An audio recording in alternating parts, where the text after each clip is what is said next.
M ലോറൻസിന്റെ മൃതദേഹം മോർച്ചറിയിലേക്ക് മാറ്റി. ഹൈക്കോടതി ഉത്തരവിനെ തുടർന്നാണ് നടപടി. എം ലോറൻസിന്റെ മകൾ ആശ ലോറൻസിന്റെ പരാതി പരിശോധിക്കാൻ ഉത്തരവിട്ട ഹർജി ഹൈക്കോടതി തീർപ്പാക്കി. അതിനിടെ എം ലോറൻസിന്റെ അന്ത്യയാത്രയിലും നാടകീയ രംഗങ്ങൾ അരങ്ങേറി. തർക്കത്തിനിടെയാണ് പ്രവർത്തകർ മൃതദേഹം മെഡിക്കൽ കോളേജിലേക്ക് മാറ്റിയത്. ടൗൺ ഹാളിൽ നിലത്ത് കിടന്ന് പ്രതിഷേധിച്ച ആശ ലോറൻസും മകനും. വിവരങ്ങളുമായി രേഷ്മ ബാബു, അതോടൊപ്പം തന്നെ മിഥുൻ മുരളി ചേരുകയാണ്. രേഷ്മ, ഹൈക്കോടതിയുടെ ഭാഗത്ത് നിന്ന് താൽക്കാലികമായി അല്ലെങ്കിൽ ഒരു ഉത്തരവ് വന്നിരിക്കുകയാണ്, അല്ലെങ്കിൽ ഹർജി തീർപ്പാക്കലോടുകൂടി ഹൈക്കോടതി ഉത്തരവ് ഇട്ടിരിക്കുകയാണ്. കാരണം ഇപ്പോൾ മെഡിക്കൽ കോളേജിലെ പഠന ആവശ്യങ്ങൾക്കായി മൃതദേഹം ഉപയോഗിക്കരുത് എന്ന് കോടതി പറഞ്ഞിരിക്കുന്നു. അതോടൊപ്പം തന്നെ മെഡിക്കൽ കോളേജിലെ മോർച്ചറിയിലാണ് മൃതദേഹം സൂക്ഷിക്കേണ്ടതെന്നും ഹൈക്കോടതിയുടെ ഭാഗത്ത് നിന്ന് ഉത്തരവ് ഉണ്ടായിരിക്കുകയാണ്. അതിനിടെ വലിയ വിവാദങ്ങൾ അല്ലെങ്കിൽ തർക്കങ്ങൾ ഉണ്ടെങ്കിൽ പോലും ആശ ലോറൻസിന് താൽക്കാലിക ആശ്വാസമായി തന്നെയല്ലേ ഈ ഹൈക്കോടതി വിധിയെ കാണേണ്ടത്? ദേവിക, ഇതിൽ കോടതി പറഞ്ഞിട്ടുള്ളത് ഈ മൃതശരീരം മെഡിക്കൽ കോളേജിന് നിലവിൽ കൈമാറേണ്ട, പകരം മൃതദേഹം മോർച്ചറിയിൽ സൂക്ഷിക്കുക. അതോടൊപ്പം തന്നെ ആശ നേരത്തെ തന്നെ മെഡിക്കൽ കോളേജ് പ്രിൻസിപ്പലിന് ഒരു പരാതി നൽകിയിരുന്നു. അതായത് നേരത്തെ 3 മക്കൾ ഈ മൃതശരീരം മെഡിക്കൽ കോളേജിന് പഠനാവശ്യങ്ങൾക്ക് വേണ്ടിയിട്ട് കൈമാറാമെന്ന സമ്മതപത്രം കോളേജ് അധികൃതർക്ക് കൈമാറിയിരുന്നു. ആ ഒരു സമ്മതപത്രത്തിൽ എതിർപ്പ് പ്രകടിപ്പിച്ചുകൊണ്ടായിരുന്നു ആശ ലോറൻസ് പരാതി സമർപ്പിച്ചത്. ഈ പരാതി അനാട്ടമി ആക്ട് പ്രകാരം മെഡിക്കൽ കോളേജ് പ്രിൻസിപ്പൽ പരിശോധിക്കണമെന്നാണ് ഹൈക്കോടതി നിർദ്ദേശം നൽകിയത്. ആശ ലോറൻസ് നൽകിയ ഹർജി തീർപ്പാക്കിക്കൊണ്ടാണ് ഈ ലോറൻസിന്റെ ഭൗതിക ശരീരം മോർച്ചറിയിൽ സൂക്ഷിക്കാൻ ഹൈക്കോടതി ഉത്തരവ് ഇട്ടിരിക്കുന്നത്. ഇനി അനാട്ടമി ആക്ട് പ്രകാരം ആശയുടെ എതിർപ്പ് സൂചിപ്പിച്ചുകൊണ്ടുള്ള പരാതി പരിശോധിച്ച് തീരുമാനം എടുക്കേണ്ടത് മെഡിക്കൽ കോളേജ് അധികൃതരാണ്. അതിനുള്ള നിർദ്ദേശമാണ് സ്റ്റേറ്റ് അറ്റോർണി മുഖാന്തരം ഹൈക്കോടതി സിംഗിൾ ബെഞ്ച് നൽകിയിരിക്കുന്നത്. പ്രധാനമായിട്ടും ഈ ഭൗതിക ശരീരം മെഡിക്കൽ കോളേജിന് കൈമാറരുത് എന്നുള്ള ഒരു ആവശ്യം മുൻനിർത്തിക്കൊണ്ടായിരുന്നു ആശ ലോറൻസ് ഇന്ന് ഹൈക്കോടതിയെ സമീപിച്ചത്. ഉച്ചയ്ക്ക് ശേഷം സിംഗിൾ ബെഞ്ച് അടിയന്തരമായിട്ട് ഈ ഹർജി പരിഗണിക്കുകയായിരുന്നു.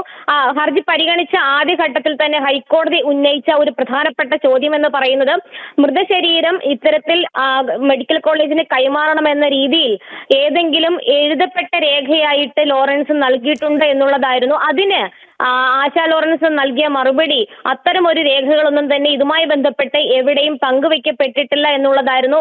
കൂടാതെ മറ്റു മക്കൾ, ഈ ഒരു ഹർജിയിലെ എതിർകക്ഷികളായിട്ടുള്ള മൂത്ത മകൻ ML സജീവൻ അടക്കം അഭിഭാഷകൻ മുഖേന ഹൈക്കോടതി അറിയിച്ചത്, വാക്കാൽ തന്നോട് തന്റെ അച്ഛനായിട്ടുള്ള MM ലോറൻസ് ഈ മൃതശരീരം മെഡിക്കൽ കോളേജിലെ വിദ്യാർത്ഥികളുടെ പഠനാവശ്യങ്ങൾക്ക് വേണ്ടിയിട്ട് കൈമാറണമെന്ന് പറഞ്ഞിട്ടുണ്ട് എന്നുള്ളതാണ്.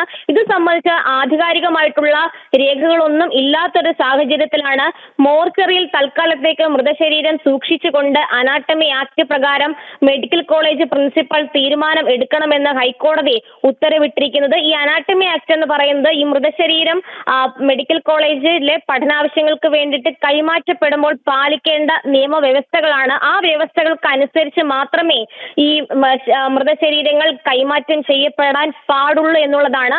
എന്തായാലും നിലവിൽ ഈ മരണപ്പെട്ട ആളുടെ ഏറ്റവും അടുത്ത ബന്ധു അല്ലെങ്കിൽ മകൾ തന്നെ ഇത്തരത്തിൽ ഈ പഠനാവശ്യങ്ങൾക്ക് വേണ്ടിയിട്ട് മൃതശരീരം കൈമാറുന്നതിന് എതിർപ്പ് പ്രകടിപ്പിച്ച ഒരു സാഹചര്യത്തിൽ ആ പരാതി നിയമാനുസൃതം തന്നെ നടപടിക്രമങ്ങൾ പൂർത്തിയാക്കി മെഡിക്കൽ കോളേജ് വിഭാഗത്തിന് അല്ലെങ്കിൽ പ്രിൻസിപ്പലിന് പരിശോധിക്കേണ്ടി വരും, തീരുമാനം എടുക്കേണ്ടി വരും. അത്തരമൊരു നിർദ്ദേശമാണ് നിലവിൽ സിംഗിൾ ബെഞ്ച് നൽകിയിരിക്കുന്നത്. എന്തായാലും നിലവിൽ ഹൈക്കോടതി ആശ ലോറൻസിന്റെ ഹർജി തീർപ്പാക്കിയിരിക്കുകയാണ്. പ്രധാനമായിട്ടും അവർ ഇന്ന് ഹൈക്കോടതിയിൽ ഉന്നയിച്ച വാദഗതികൾ എന്ന് പറയുന്നത്, നിലവിൽ തന്നെ MM ലോറൻസ് പള്ളി ഇടവക അംഗമാണ്. കൂടാതെ അദ്ദേഹം ജനിച്ച നാൾ മുതൽ തന്നെ മതാചാര പ്രകാരമുള്ള ചടങ്ങുകളിലൊക്കെ തന്നെ പങ്കെടുത്തിട്ടുണ്ട്. മക്കളെ വളർത്തിയതാണെങ്കിലും അവർ വിവാഹം കഴിപ്പിച്ചയച്ച സമയത്താണെങ്കിലും മതാചാര പ്രകാരമായിരുന്നു ചടങ്ങുകളൊക്കെ ഉണ്ടായിരുന്നത്. ഭാര്യ മരിച്ച സമയത്ത് അവരെ അടക്കിയതും അവരെ സംസ്കരിച്ചതും പള്ളി സെമിത്തേരിയിലാണ്. അതുകൊണ്ട് തന്നെ MM ലോറൻസിന്റെ ഭൗതിക ശരീരം സെന്റ് സേവിയേഴ്സ് ചർച്ച്, അതായത് കത്രിക്കടവിലെ സെന്റ് സേവിയേഴ്സ് ചർച്ചിൽ സംസ്കരിക്കാനായിട്ട് പോലീസ് സംരക്ഷണം നൽകണമെന്നുള്ള ഒരു ആവശ്യമായിരുന്നു ആശ ലോറൻസ് ഉന്നയിച്ചത്. എന്തായാലും ഈ ഒരു എതിർപ്പ്, പ്രത്യേകിച്ച് മൃതശരീരം പഠനാവശ്യത്തിന് വേണ്ടിയിട്ട് കൈമാറണമെന്നൊരു സാഹചര്യം അല്ലെങ്കിൽ അത്തരമൊരു തീരുമാനം ഉണ്ടായതിൽ അതിന് തക്ക സാധൂകരിക്കത്തക്ക രേഖകൾ ഒന്നുമില്ലാത്ത ഒരു സാഹചര്യത്തിലാണ് മകളുടെ എതിർപ്പുണ്ടായത്. അതും കൂടി കണക്കിലെടുത്തുകൊണ്ടാണ് നിലവിൽ മെഡിക്കൽ കോളേജ് അധികൃതരോട് മകളുടെ പരാതി പരിശോധിച്ചുകൊണ്ടും സമ്മതപത്രത്തിന്റെ ആധികാരികത അന്വേഷിച്ചുകൊണ്ടും തീരുമാനം സ്വീകരിക്കാനായിട്ട് ഹൈക്കോടതി നിർദ്ദേശം നൽകിയിരിക്കുന്നത്. എന്തായാലും മറ്റ് 3 മക്കളാണ് നിലവിൽ മെഡിക്കൽ കോളേജ് പ്രിൻസിപ്പലിന് സമ്മതപത്രം ഒപ്പിട്ട് നൽകിയിട്ടുള്ളത്. അതിൽ തന്നെ പറയുന്നത് വാക്കാൽ തന്നെ ഇത്തരത്തിൽ MM ലോറൻസ് നേരത്തെ ഈ മൃതശരീരം മെഡിക്കൽ കോളേജിന് കൈമാറണമെന്ന് വ്യക്തമാക്കിയിട്ടുണ്ട്. അത് തങ്ങൾക്ക് യാതൊരു എതിർപ്പുമില്ല, അനുവാദം നൽകുന്നു എന്നുള്ള രീതിയിലാണ് മറ്റ് 3 മക്കളും ആശ ഒഴിച്ചുള്ള മറ്റ് 3 മക്കളും എഴുതി ഒപ്പിട്ട് കൊടുത്തിട്ടുള്ളത്. ഇതിൽ തനിക്ക് എതിർപ്പുണ്ടെന്നും അത്തരം ആവശ്യം ഒരു ഘട്ടത്തിലും അച്ഛനായിട്ടുള്ള ലോറൻസ് ഉന്നയിച്ചിട്ടില്ല എന്നുള്ളൊരു വാദം മുൻനിർത്തിക്കൊണ്ടാണ് എതിർപ്പ് സൂചിപ്പിച്ചുകൊണ്ടുള്ള ഒരു പരാതി മെഡിക്കൽ കോളേജ് പ്രിൻസിപ്പലിന് നേരത്തെ തന്നെ ആശാ ലോറൻസ് നൽകിയിട്ടുള്ളത്. ആ പരാതിയാണ് ഇനി നിയമാനുസൃതം അനാട്ടമി ആക്ട് പ്രകാരം ഹൈക്കോടതിയുടെ നിർദ്ദേശപ്രകാരം പരിഗണിക്കേണ്ടത്.